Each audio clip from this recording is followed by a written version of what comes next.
De nombreuses villes françaises en portent encore les stigmates 10 mois après les émeutes liées à la mort de Nahel.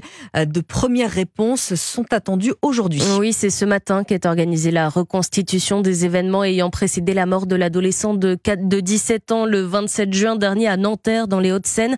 Bonjour Geoffrey Branger. Bonjour Alban, bonjour à tous. Geoffrey, ça y est, la reconstitution va bientôt débuter. Oui, un important dispositif de sécurité est présent sur place depuis 6 heures ce matin pour éviter tout débordement ou rassemblement qui pourrait gêner cette nouvelle phase de l'enquête. Avec cette reconstitution qui devrait débuter dans 1 heure maintenant, les enquêteurs souhaitent comprendre comment ce contrôle routier a pu virer au drame. Les versions diffèrent, les policiers assurent avoir agi dans le cadre de la légitime défense, ce que contestent d'autres témoins.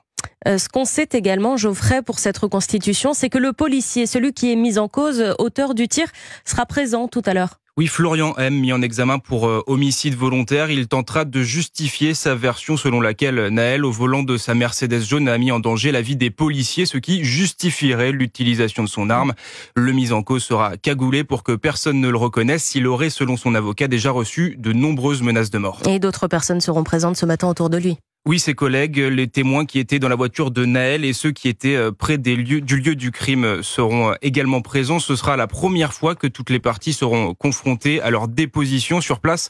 Le policier mis en cause sera par exemple confronté à la version d'un témoin qui affirme avoir entendu le mot shoot alors que l'agent explique avoir crié coupe afin que Nahel arrête son moteur. Merci beaucoup Geoffrey Branger pour toutes ces explications.